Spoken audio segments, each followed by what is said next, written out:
Bonjour à tous, nous sommes ravis de vous accueillir pour la 3e édition de Social Change qui démarre. Notre premier témoignage s'intitule « Associés pour donner un sens » et nous vous proposons de découvrir ensemble le modèle Proginov, unique dans son actionnariat, dans sa gouvernance et dans son indépendance. Philippe Plantive, vous êtes le président de Proginov.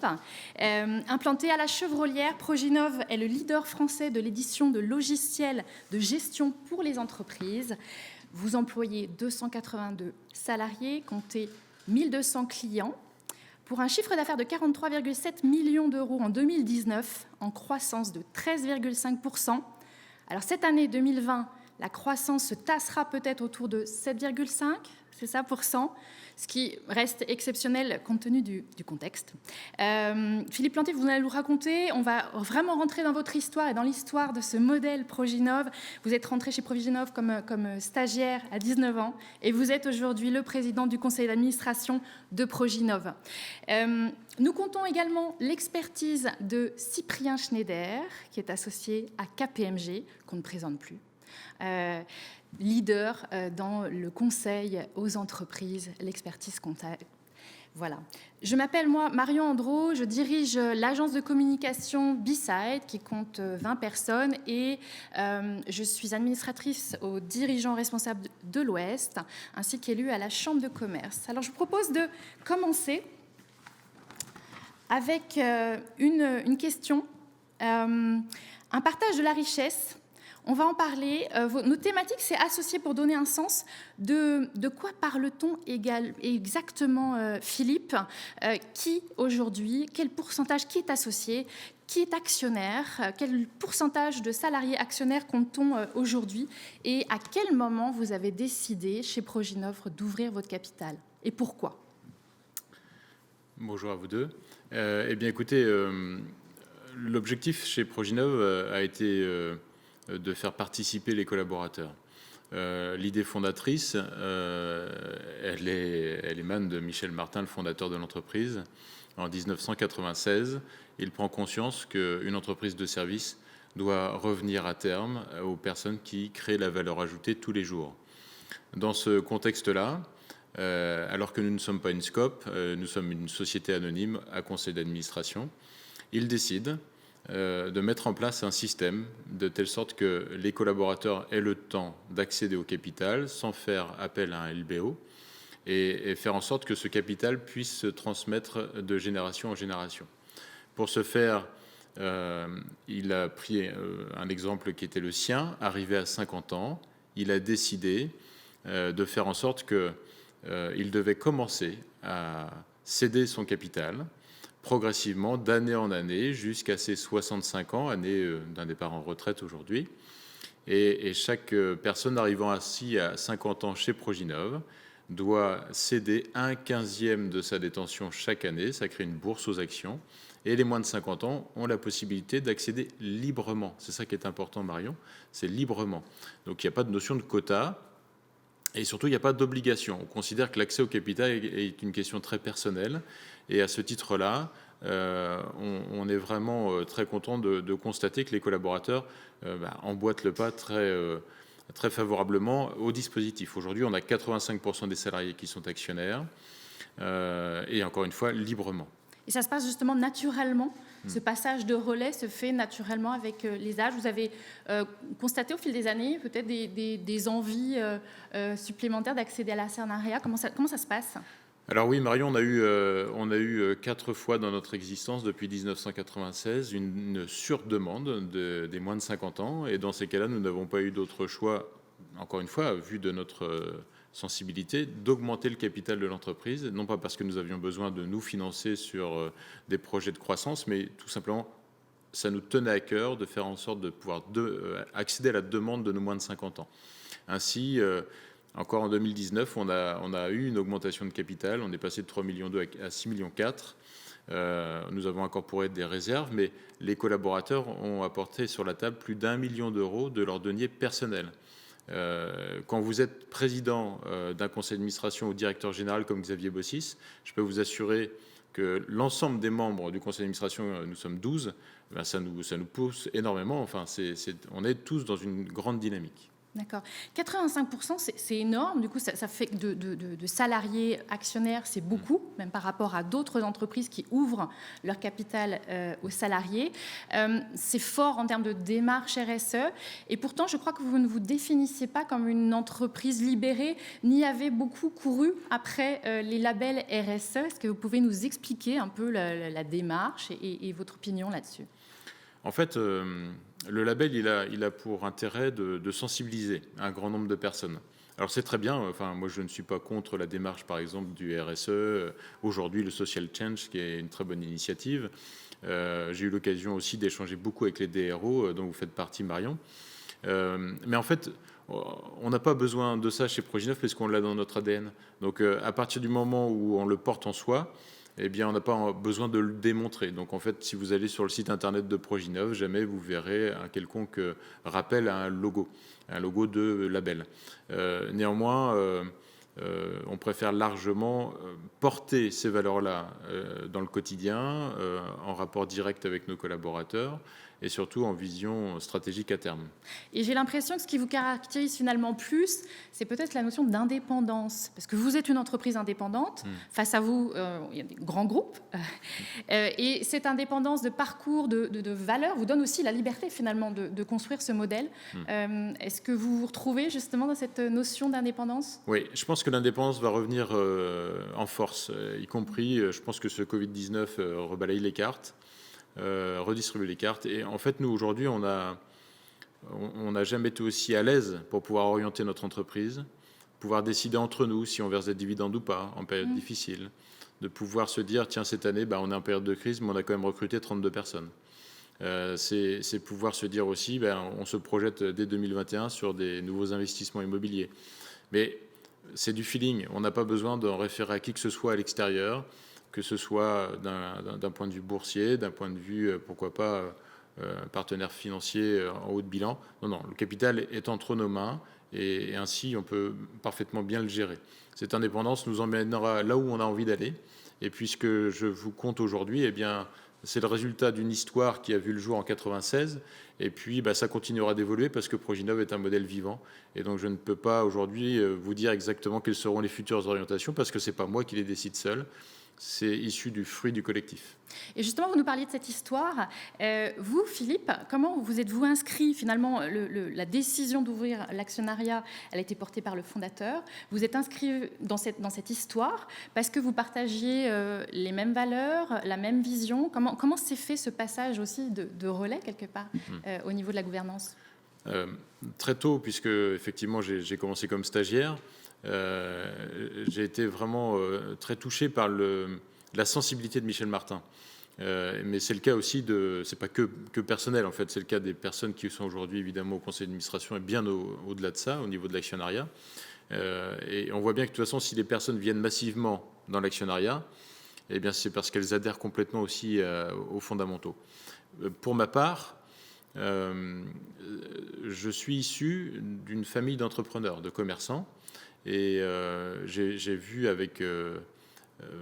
depuis tout petit cette relation que mes grands-parents ou parents avaient avec leurs propres collaborateurs. On était empreint à l'époque d'un modèle plutôt paternaliste. Le dirigeant parlait, tout le monde était au garde à vous, et puis ça exécutait. Mais il y avait aussi beaucoup de bienveillance quand même dans cet univers-là qu'on retrouve beaucoup dans le modèle par exemple vendéen où on a beaucoup d'entreprises familiales. Moi, je ne suis pas du tout issu de l'informatique. J'ai fait un BTS Action Co, j'ai fait une école supérieure d'acheteurs, mais je suis pas du tout, je suis un commerçant, mais je suis pas du tout un informaticien.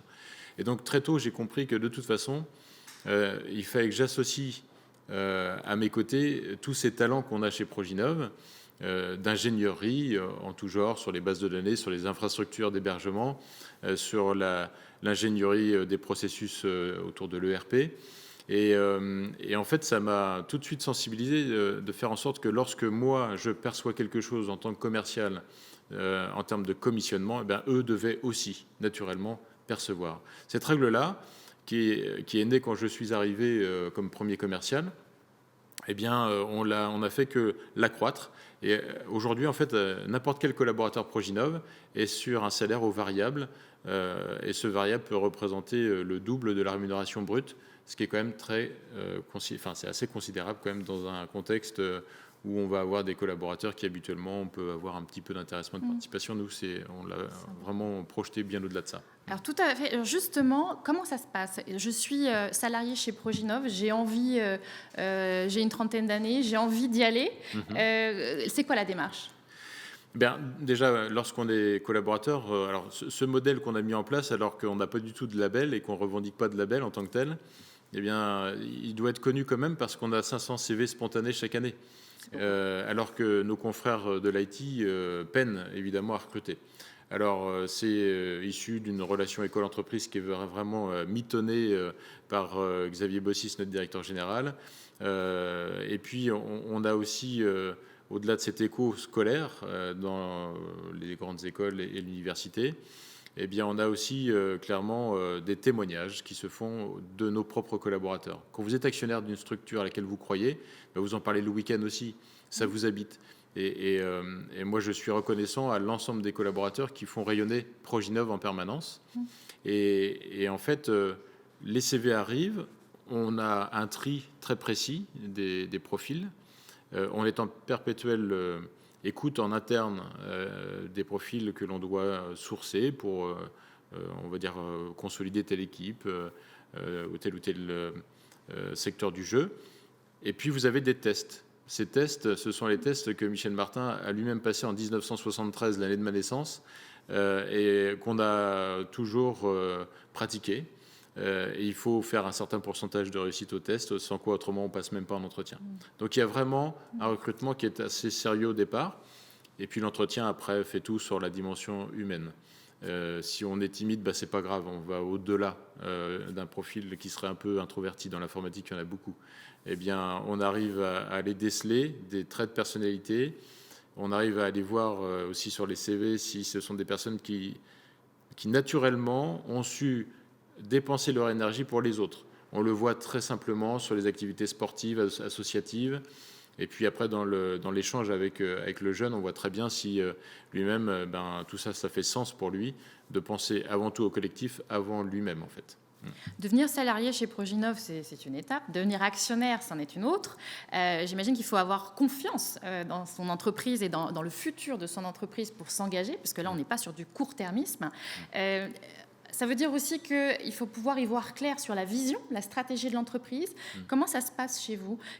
Comment vous construisez la vision de Proginov sur l'avenir et comment vous la partagez à vos équipes? C'est un modèle qui est exigeant. Vu de l'extérieur, on pourrait croire que c'est le monde des bisounours. En fait, c'est une entreprise comme toutes les autres. On est 282. Vous avez des collaborateurs qui peuvent être en prise à des difficultés personnelles et qui ont forcément un impact sur la vie professionnelle. Alors, on essaye de s'imprégner au maximum de la destinée de chacun, même si on dit aussi souvent qu'on ne peut pas remédier à l'ensemble des soucis. Donc, on a de l'écoute. On peut adapter un tant soit peu évidemment le contexte professionnel d'un collaborateur qui sera en grande difficulté personnelle, mais à un moment donné, on ne peut pas tout régler non plus.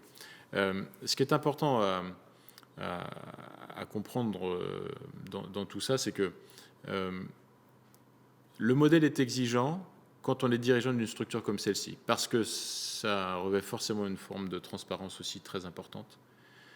C'est beaucoup de pédagogie, expliquer le bon sens, pourquoi on irait dans cette direction-là plutôt que dans une autre direction, sachant qu'on est sur un marché qui est extrêmement exigeant. L'IT, on peut nourrir une forme de fierté quand on est dans l'IT, mais en fait, on ne fait que subir les grandes destinées en fait, des grands donneurs d'ordre mondiaux. Donc, Proginov, on est un petit phénomène dans tout ça. Et donc, on essaie de lire le plus juste possible, mais il faut passer du temps à expliquer aux collaborateurs où on va. Et si un collaborateur, à un moment donné, ça a été le cas dernièrement, donc on n'échappe pas non plus à des imperfections, qui est venu me voir en me disant, moi, Philippe, j'ai besoin de comprendre, quoi.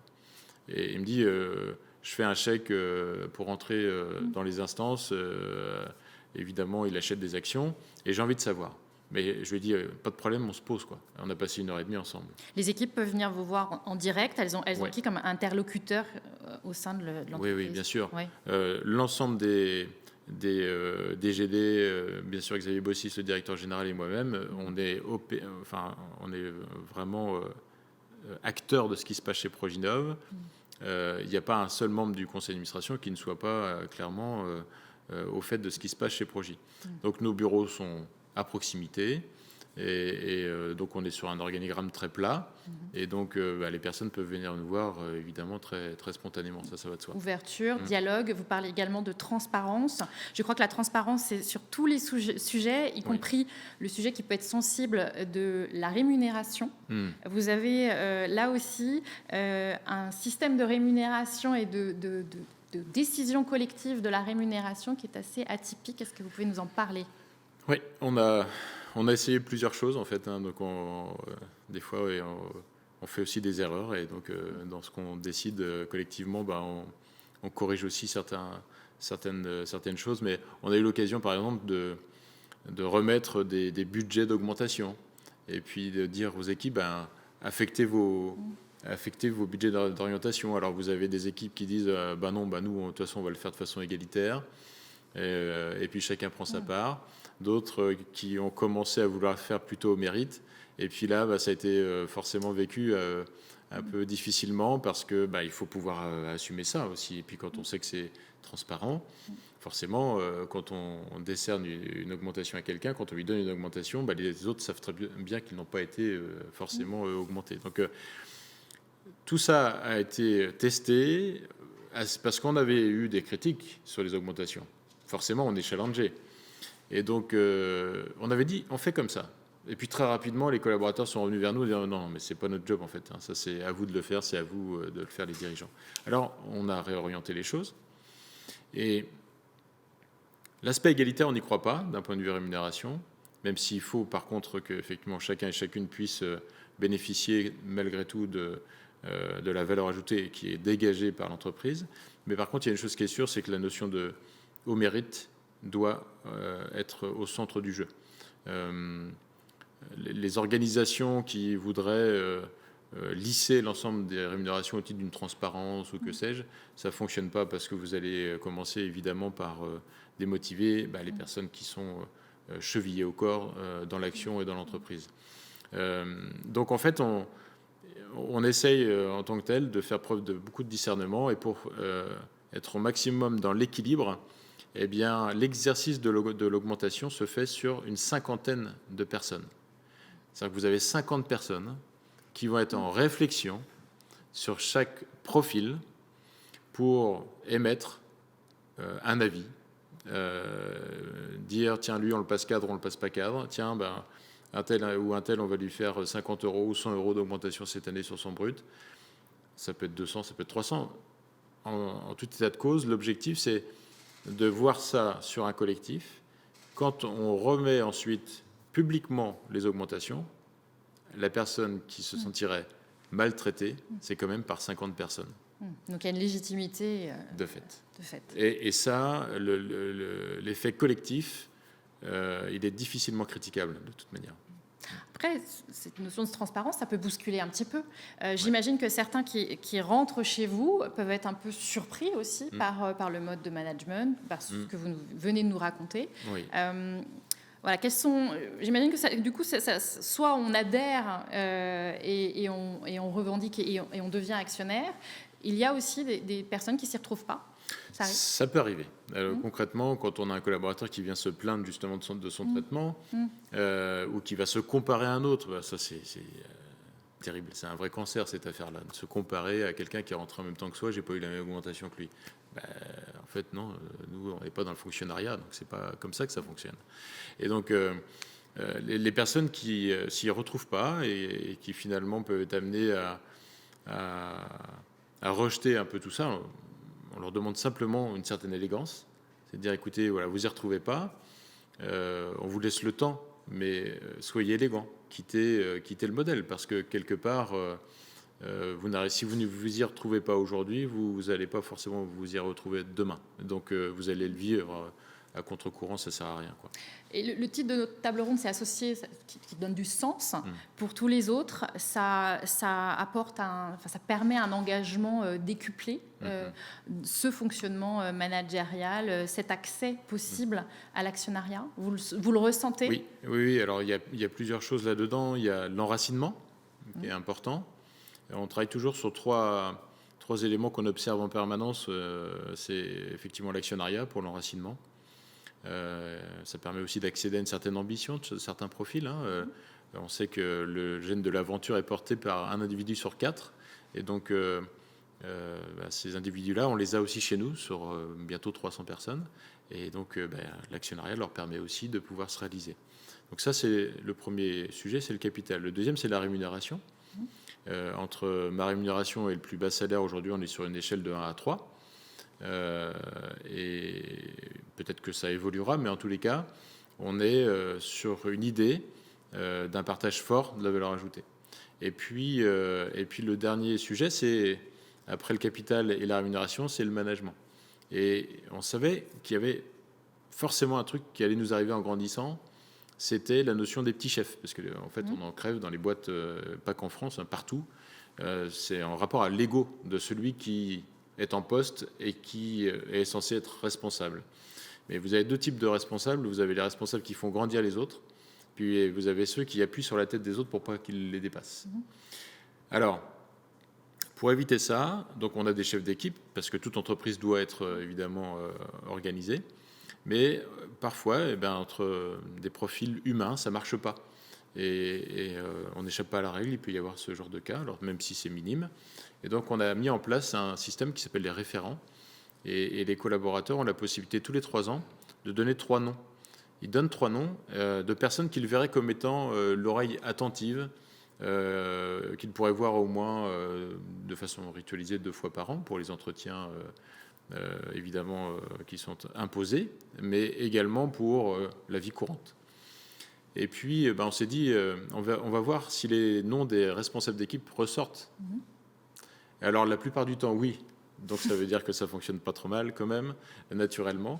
Mais parfois, vous avez des collaborateurs qui vont choisir quelqu'un d'autre en tant que référent, quelqu'un d'autre que leur propre responsable d'équipe. D'accord. Et ça permet aussi aux responsables d'équipe, du coup, de se poser des questions, de se dire, tiens, il ne m'a pas choisi. Donc, on n'installe pas forcément les gens chez nous dans une situation définitive. On essaye aussi, au travers de ces sujets-là, de faire en sorte que chacun et chacune puisse se questionner. D'accord. C'est intéressant et j'imagine que le fait que le référent puisse évoluer aussi, qu'on puisse choisir régulièrement et changer éventuellement de référent, fait qu'aussi il y a un apport peut-être d'expertise, d'échange qui fait que il y a aussi cette évolution-là, ce partage, cette ouverture qui est intéressante. Ouais. Ce qui est important, Marion, dans ce que vous dites, c'est le fait d'infuser. C'est-à-dire que être 12 au conseil d'administration, c'est déjà bien, on est 12 opérants dans l'entreprise. Mais ça ne suffit plus à 300 personnes. Donc en fait, on a aussi ces référents qui sont là pour, quelque part, représenter aussi les valeurs de l'entreprise auprès de chacun et chacune. Et puis, surtout, pouvoir être en mesure d'entendre, le cas échéant, des signaux faibles d'agacement, des signaux faibles de choses à améliorer. Et auquel cas, ça remonte forcément pour un traitement plus vite, quoi. Oui, et puis j'imagine que ça casse quelque part le système hiérarchique classique. C'est ça. On pourrait se sentir un peu coincé avec, dans un système classique. Là, on peut de façon positive sortir, échanger. C'est plus ouvert comme Exactement. système. Ouais. Je crois également que vous avez certaines fonctions. Je crois que vous n'avez pas de DRH. Non, il n'y a pas de DRH. Alors pourquoi ? C'était une volonté dans le sens où on a près de 1300 clients en France, en entreprise. Et donc, on est éditeur de logiciels de paye et de ressources humaines. Et donc, à ce titre-là, on observe, bien entendu, dans toutes ces organisations, toute cette relation entre la gouvernance et puis les effectifs. Et souvent, le DRH est vu comme étant un profil intermédiaire entre justement cette base qui travaille et puis une certaine direction qui est opérante dans l'entreprise ou pas d'ailleurs, parce qu'avec les phénomènes de rachat, d'entrée au capital, on voit bien que de plus en plus, on a des dirigeants aussi du moins des actionnaires, qui sont très éloignés de ce qui se passe dans l'entreprise. Ce qui, à mon sens, est une erreur incroyable. Mais d'ailleurs, on a quelques... Enfin, c'est un autre sujet, mais on pourra aussi en parler. Mais ce que je veux dire par là, c'est que le DRH, lui, est toujours dans un job un peu bizarre, à savoir qu'il y a une direction qui lui a dit, bon, ben là... cette année, s'agissant de l'intéressement de la participation, ça va être comme ça. Sur les primes, ça va être comme ça. Et puis là, il y a trop de monde, donc il va falloir supprimer des postes. Et puis, mais on lui donne des directives et le DRH applique. Et le DRH est un pare-feu quelque part entre la base qui travaille et puis les dirigeants. Nous, on ne voulait surtout pas de ça chez nous. Et donc, on a créé une cellule RH qui est composée aujourd'hui de 4 membres du conseil d'administration, de 2 membres de notre holding, puisqu'on a une holding qui s'appelle Proginov Participation, qui est au-dessus de l'ASA. Et puis sur les rendez-vous importants, je peux être amené aussi à être avec eux sur certains travaux. Et puis, voilà, on arrive ainsi à, je pense en tous les cas, à avoir un maximum de sensibilité pour pouvoir traiter ce qui est le plus important chez nous, les hommes et les femmes. D'accord. C'est vrai, d'autres fonctions, on parlait de DRH, mais finalement au conseil des 12, qui est dans le conseil de direction des 12 ? Alors, que des personnes qui étaient à l'origine actionnaires de l'ASA, puis actionnaires de la holding, qui sont là avec une certaine ancienneté et qui ont apporté surtout, je pense, une grande lisibilité sur le fait qu'ils soient complètement habités par les valeurs. Voilà, ça c'est quelque chose qui est absolument fondamental. Aujourd'hui, on a dans le conseil d'administration 12 personnes. On a toujours Michel Martin, notre fondateur, et Michel étant 3/5e aujourd'hui. Et puis on a notre petit dernier qui s'appelle Thomas, et Thomas, lui, il a 33 ans. Donc l'âge moyen chez Proginov, c'est 36 ans, et dans le conseil d'administration, il est un peu plus élevé. Mais il doit être à peu près de mon âge, aux alentours de 46-47 ans. D'accord. Dans les bénéfices de ce modèle, je crois qu'il y a un faible turnover chez vous. Oui. C'est alors à relever, parce que c'est vrai qu'en plus, on est sur un secteur où ça tourne beaucoup. En tout cas, et puis il y a une vraie guerre des talents qui est engagée dans ce secteur. Vous arrivez à fidéliser vos collaborateurs. Oui, donc on a un turnover qui est aux alentours d'1%. Et puis, c'est vrai que moi, je dis tout le temps, ça a été dit en préambule par Stéphane, mais en fait, c'est pas ma boîte, quoi. En fait, c'est notre boîte. J'ai pas le sentiment d'être, j'ai pas ce sentiment d'appartenance, en fait. Et en fait, je pense que pour les collaborateurs, c'est la même chose. En fait, on vit ça en collectif. Ça, c'est vraiment hyper important. On voit bien aussi que ce que l'on fait chez nous, eh bien, ça inspire. Alors moi, on me demande de témoigner, je témoigne, c'est toujours gratuit parce que je considère qu'il n'y a pas de business à se faire là-dessus. Il y a des mouvements autour de l'entreprise libérée qui génèrent beaucoup d'argent dans les conférences, les machins, les trucs. Moi, je suis contre ça. En fait, on parle d'hommes et de femmes et donc, pour moi, il n'y a pas d'argent à se faire là-dessus. Simplement, ce qui est intéressant, c'est que je vois de plus en plus de start-upers jeunes qui viennent en fait vers moi ou vers nous, Xavier Bossis aussi, pour dire, au fait, est-ce que vous pouvez m'en dire un peu davantage, parce que je ne sais pas bien comment donner du sens à cette orientation humaine dans ma boîte. Aujourd'hui, vous avez quand même des startups où il ne fait pas très bon vivre, en fait. Et je trouve ça un peu dommage. Et on a quand même intérêt, je pense, en tant que dirigeant, à se poser les questions de la destinée de notre initiative. L'enracinement. J'adore un moment précis, qui est l'arbre de Noël chez Proginov, où on a d'un seul coup, comme ça, 500 personnes devant soi. Et là, quand vous arrivez, vous vous dites, waouh, trop bien, quoi. Vous avez les conjoints, vous avez les enfants, ça piaille là-dedans, c'est plein de vie. Et c'est ça quand même qui fait que on donne une certaine portée aussi à notre entreprise. Il n'y a pas que du business, quoi. Ouais, et puis vous vous inscrivez dans une histoire commune de destin qui, au moins pour quelques années, vont être communs. Et du coup, vous parlez des start-upers. Justement, qu'est-ce que vous leur dites à ces start-upers qui peuvent initier, qui peuvent avoir une super idée, engager une entreprise, être aussi moins libres que vous au niveau de l'actionnariat, ce qui peut aussi poser question, et peut-être les coincer, mais en tout cas empêcher à un moment donné de se projeter à un petit peu moyen terme. La première chose que je leur dis, c'est déjà de prendre soin d'eux. Parce qu'en fait, il n'y a pas beaucoup de start-upers qui soient en grande forme. Ils sont tenus par un espèce de rythme effréné, de court-termisme absolu au niveau du capital. et l'atteinte hyper rapide de cette notion d'international, qui est un espèce de Graal après lequel on court. Nous, on n'est pas à l'international. Bon, je ne sais pas si je serai le président de la structure qui verra l'international chez Proginov. Je ne dis pas qu'on ne le fera pas, mais en tous les cas, on se donne le temps d'apprécier tout ça pour l'orienter. Je leur dis de prendre soin d'eux en premier lieu, et puis de savoir pourquoi en fait ils ont pris cette initiative-là. Est-ce que c'est pour faire du cash out rapide, ce qui peut être une destinée, et je ne le critique pas, ou est-ce qu'ils ont vraiment l'âme d'entrepreneur, mais pour vraiment marquer d'une certaine empreinte en fait dans le temps. Il y a ces deux grandes orientations-là. Celui qui veut faire du cash out rapide, il va prendre une idée qui est supposée être géniale, mais on voit qu'actuellement, dans les mêmes incubateurs, vous avez des start-upers qui ont des idées qui, finalement, convergent beaucoup. Des génies, il y en a quelques-uns dans ce bas monde, mais on connaît leur nom très rapidement parce qu'ils ont vraiment été géniaux. Et puis, les bonnes idées, bon, voilà. La start-up sociale, j'adore ce concept-là. Et il y en a besoin. Mais ça s'appelait le mécénat avant, et c'est vieux comme le monde. On l'a rebaptisé simplement. Et je dis simplement à ces personnes-là, voilà, déterminez-vous. Vous laissez une empreinte durable ou vous voulez faire du cash-out. Si vous voulez faire du cash-out, vous êtes dans votre destinée très personnelle, ça se respecte. Si vous voulez, par contre, marquer d'une empreinte votre acte d'entrepreneur, alors on peut discuter ensemble. Voilà.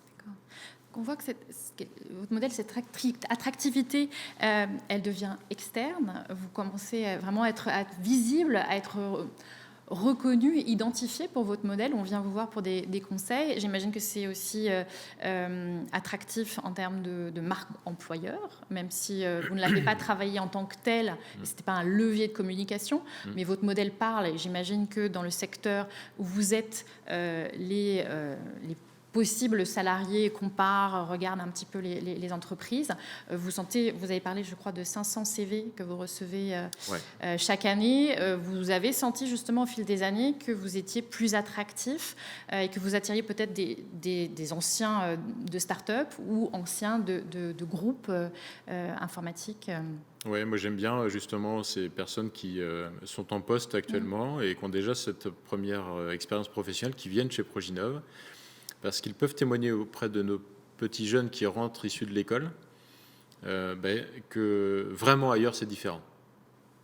Parce que c'est vrai que le risque qu'on peut avoir avec des jeunes qu'on recrute émanant d'alternance, eh bien, ils rentrent directement en CDI et puis en fait ils ne se rendent pas compte de comment est la vraie vie en fait dans d'autres entreprises sur des schémas plus conventionnels.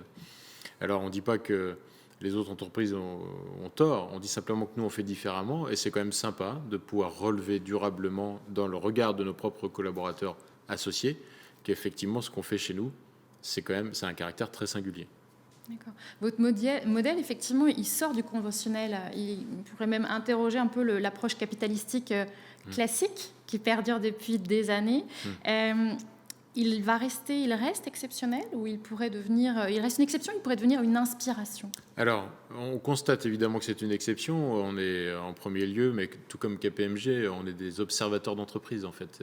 Et donc, on voit bien qu'un modèle comme le nôtre, il n'y en a pas des tonnes. Hein. Je pense qu'on a un échantillon représentatif assez sympa, 1300 entreprises issues des PME, PMI, ETI.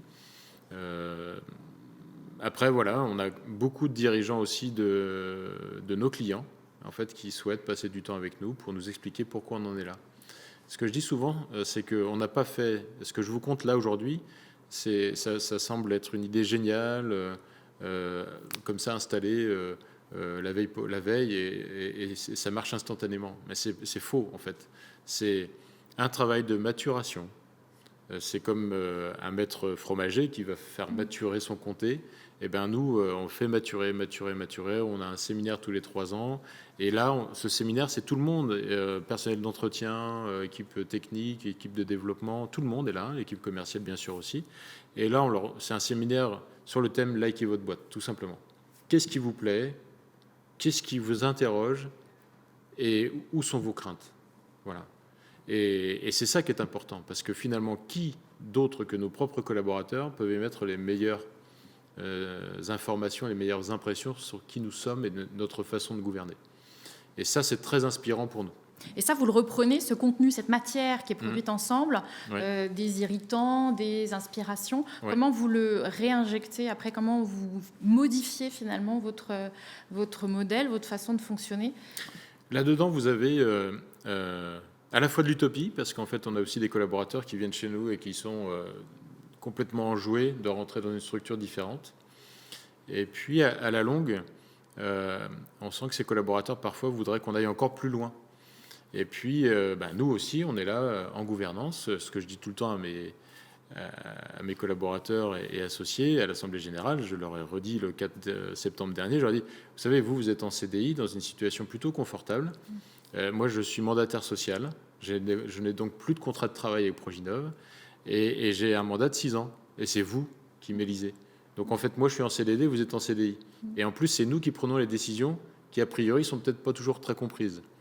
Notamment sur le télétravail qu'on a plutôt refusé chez nous, voulant garder absolument ce maillage sur les valeurs fondamentales, même si bien sûr que le télétravail sanitaire a été appliqué, c'est normal, même si certains télétravailleurs peuvent être accompagnés s'ils ont eu une opération, que sais-je, s'il y a un souci personnel. Mais ce que je veux dire par là, c'est que ça reste de l'exception.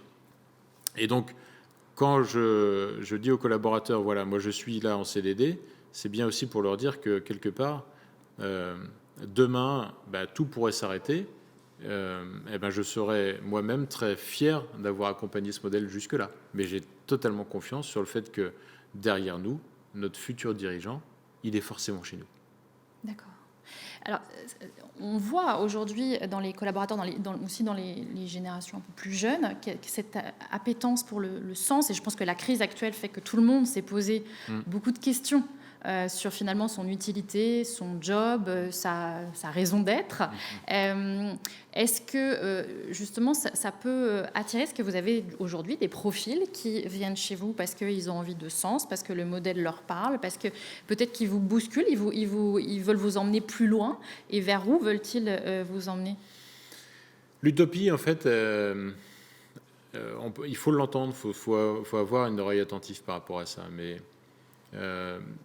encore une fois, nous, on est là pour faire avancer une entreprise. Et donc, à nous d'expliquer pourquoi on ne va pas faire télétravail, à nous d'expliquer pourquoi on ne fera pas ceci ou pas cela, à nous de savoir ici expliquer, on va faire ça parce que ça nous paraît être empreint de bon sens. Mais la transparence, y compris dans les choix, nous permet, en tous les cas, je trouve, de pouvoir répondre aux attentes, y compris aux personnes qui viennent pour ça, donner du sens. Et peut-être qu'on ne fait pas tout parfaitement, mais en tout cas, on se concentre tous les jours pour essayer de faire au mieux. Donc associer, ça a vraiment permis de donner du sens. Oui, bien sûr. Je vais passer la parole à Cyprien Schneider. Cyprien, quel est votre retour sur ce qu'on vient d'entendre, sur ce modèle qui est singulier de gouvernance, d'actionnariat? Qu'en pensez-vous? Alors, vous avez balayé énormément de choses très, très intéressantes. Je crois que ce qu'on peut commencer par en retenir, ce sont ces deux chiffres. 85% des salariés de Proginov en sont les actionnaires et en détiennent collectivement 60% du capital. Alors vous disiez, Philippe, tout à l'heure que vous n'aviez pas le sentiment d'appartenance, de propriété par rapport à cette entreprise, et je pense que c'est un sentiment assez raisonnable, puisqu'en réalité, elle appartient pour 60% à d'autres que vous. Et donc c'est assez raisonnable, à mon avis, comme sentiment. Ce qu'on peut retenir aussi, et vous l'avez dit, Philippe, c'est que Proginov, ce n'est pas une SCOP, ce n'est pas non plus une application en Pays de la Loire du modèle de gouvernance scandinave ou germanique, le modèle de la cogestion, dans lequel, en conseil d'administration, les représentants des salariés sont dotés de droits de vote indépendamment de toute participation au capital. Et vous l'avez dit, Philippe, Proginov, c'est juste une SA, une société anonyme dans ce cas-là plus classique, qui fonctionne selon cette règle séculaire en France de une action égale une voix. Et pour autant, on a bien perçu la singularité toute particulière de Proginov. Alors, sur cette singularité, qu'est-ce qui fonde cette singularité? Vous avez donné énormément d'éléments, Philippe. Moi, je reviendrai peut-être juste sur 3 d'entre eux que vous avez tous cités. Le premier, c'est la politique de rémunération, dont les caractéristiques, transparence, prépondérance du variable. Aussi un point important qui est la limitation volontariste de l'écart entre la plus petite et la plus grande rémunération. Vous avez cité le ratio de 1 à 3. À titre de comparaison, on peut rappeler la recommandation que donne l'ONG Oxfam sur le sujet, 1 à 10, donc ça donne une indication. La politique de rémunération, elle est essentielle parce que quand on a une logique extensive d'association des salariés au capital, évidemment, la rémunération, ça va impacter très directement la capacité financière des salariés à devenir actionnaires de l'entreprise. Le deuxième point, c'est l'ouverture du système Proginov, c'est-à-dire à qui l'entreprise offre-t-elle la possibilité de devenir actionnaire. Alors là, la réponse chez Proginov, c'est tout le monde. Et vous nous aviez dit, même auparavant, que c'était y compris quand on n'était pas salarié, mais éventuellement dès l'apprentissage. Et au-delà de ça, ce qui est peut-être encore plus important, c'est le fait que l'allocation au capital auquel un salarié peut prétendre n'est pas prédéterminée par sa position hiérarchique dans l'entreprise. Et le dernier élément qui fait la singularité du modèle actionnarial, c'est cette bourse aux actions que vous avez évoquée, Philippe, qui fonctionne donc selon cette règle intéressante, qu'à partir de 50 ans, tout salarié actionnaire de Proginov doit commencer à libérer annuellement un 15e de sa participation au capital. Cette règle elle est absolument essentielle, elle est déterminante de modèle parce que c'est elle qui assure la liquidité du système, sans apport de capitaux extérieurs. Et ça fait écho à la question de l'indépendance que vous avez évoquée tous les deux. Elle est essentielle aussi parce que c'est elle qui permet le recyclage du capital de l'entreprise d'une génération vers une autre. Donc ça fait beaucoup d'éléments de singularité. Et effectivement, ça pose naturellement cette question de est-ce que l'organisation du capital de Proginov peut préfigurer un modèle qui serait utilisable par d'autres entreprises dans d'autres contextes, ou est-ce que ça relève plus d'une exception qui est issue des convictions, de la vision des fondateurs et des gens qui ont porté le modèle Proginov? Alors cette question, elle est assez compliquée, elle mériterait certainement des travaux de recherche un peu plus approfondis. Il y a peut-être déjà deux facteurs qu'on peut donner pour expliquer que ça fera aussi un peu résonance avec ce qu'évoquait Philippe quant à la facilité de dupliquer ce qui existe chez Proginov. Ça ne se fait pas du jour au lendemain. Première chose, le premier facteur, c'est que Proginov, c'est une ESN. Donc la composition de la structure de ses salariés, elle est relativement homogène. Et ça, c'est certainement un facteur facilitant quand on ambitionne de déployer un modèle actionnarial salarié aussi étendu. Et le deuxième élément, c'est que l'idée, cette idée-là d'actionnariat étendu des salariés, elle existe depuis l'origine.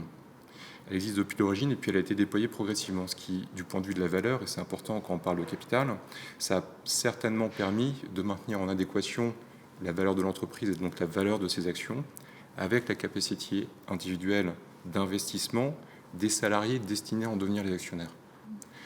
Alors, entre les deux, entre modèle, entre exception, je ne sais pas s'il y a une réponse ce matin, mais en tout cas, c'est une expérimentation qui est résolument intéressante. Et du coup, merci beaucoup, Philippe, pour ce témoignage qui est passionnant. Est-ce que vous voyez sur le territoire qui est le nôtre, dans l'Ouest, des entreprises qui adoptent d'autres modes de gouvernance? Vous parliez du format Scope, mais qui ouvre aussi, où il y a un actionnariat salarié qui est peut-être moins fort que chez Proginov, mais est-ce que vous sentez qu'il y a des tendances qui se dessinent? Oui, il y a une tendance de fond de réflexion sur le partage, sur un plus grand et un meilleur et un partage plus efficient de la valeur créée au sein de l'entreprise. Et dans un certain nombre de cas, effectivement, ça peut passer par une association au capital. Clairement, il y a un mouvement vers ça. Après, le quantum, qui est celui qu'on évoque ce matin, de 85% des salariés actionnaires, 60% du capital, à mon avis, c'est de l'ordre de la TPI aujourd'hui.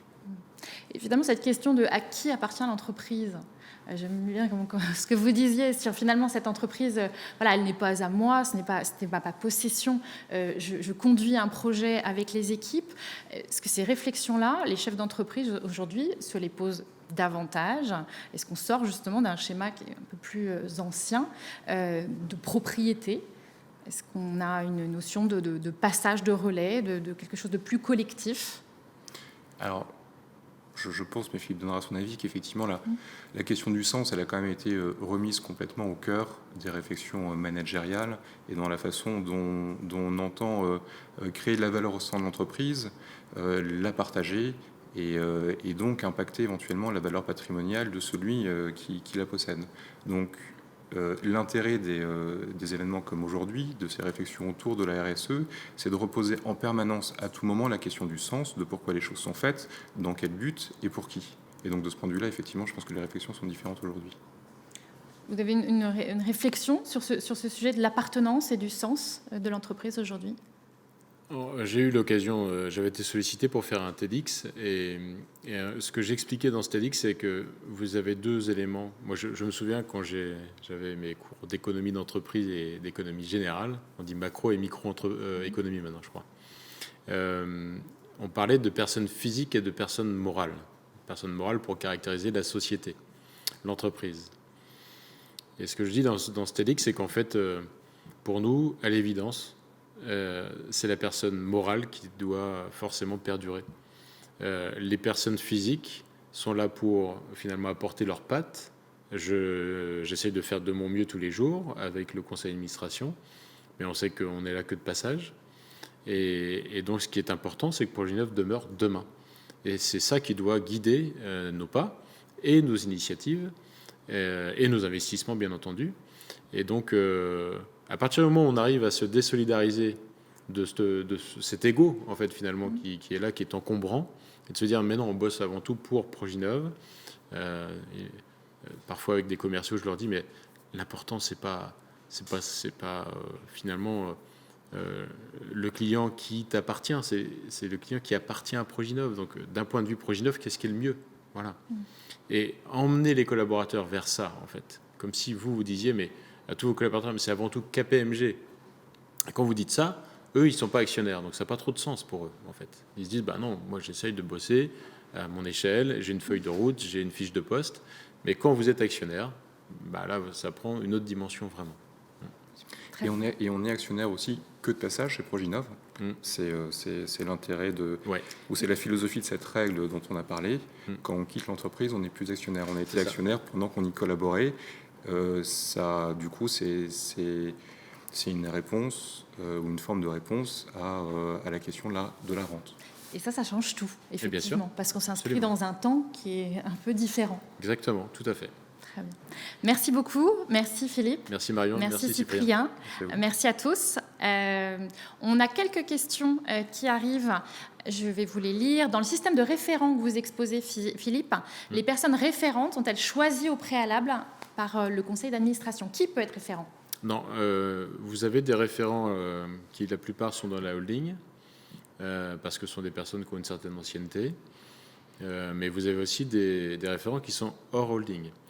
J'insiste sur un point, on peut très bien aussi être référent sans être actionnaire. On fait vraiment la différence entre être actionnaire et être professionnel. C'est pas parce qu'on est actionnaire qu'on est absolument un bon proginovien. Vous voyez ce que je veux dire? Être proginovien, c'est avant tout être un professionnel. On est embauché et on doit être dans l'état de l'art de nos fonctions. Après, on peut aussi, pourquoi pas, être actionnaire. Et ça nous donne un droit de vote, comme le disait Cyprien tout à l'heure, sur certaines décisions. Mais on fait bien le distinguo. Donc les référents, c'est vraiment tous azimuts. Très bien. Je ne sais pas si nous avons d'autres questions. N'hésitez pas. Alors, pourquoi l'âge limite de 50 ans et pas de 60 ans, plus près de l'âge de la retraite? Eh bien, tout simplement pour éviter le LBO. C'est-à-dire qu'à partir du moment où un dirigeant souhaite quitter et transmettre à ses collaborateurs, je crois que Marion sait ce qu'il en est, eh bien, il se trouve que les collaborateurs n'ont pas de machine à billets. Donc, en fait, une entreprise, c'est une certaine valeur. Les structures comme KPMG peuvent définir des valeurs d'entreprise selon des règles à définir. Et donc, quand vous avez à sortir plusieurs centaines de milliers d'euros, plusieurs millions d'euros, plusieurs dizaines de millions d'euros, ça ne se fait pas en un claquement de doigts. Donc, à partir du moment où vous commencez à transmettre à 50 ans, vous vous exonérez en fait de cette urgence d'investissement et vous donnez du temps. Et donner du temps, par les temps qui courent, c'est plutôt un luxe. Absolument. Alors, votre succession, comment ça va se passer? Est-ce que c'est le collectif qui choisira? Eh bien, ça a été le cas pour moi, en fait. Donc, si je suis là aujourd'hui à représenter Proginov en tant que président, c'est parce que j'ai été élu par les actionnaires pour succéder à Michel Martin. Voilà. Et donc, ce sera évidemment de la même manière pour la suite. D'accord. Je crois que c'est la fin des... Non, encore quelques questions. Quels sont vos rapports avec vos actionnaires? L'échange est-il facile? Il est super simple parce qu'en fait, on est tous embarqués dans la même équipe quotidienne. Donc, en fait, on peut aussi bien boire un coup ensemble et et déconner que d'être en réunion de travail et que d'être en conseil d'administration ou en assemblée générale. Donc en fait, on vit tout ça ensemble, oui. Très bien. Eh bien, écoutez, je crois que nous arrivons à la fin de notre échange. Merci à tous. Bonne journée. Il y a plein de contenus à découvrir. Merci. Merci.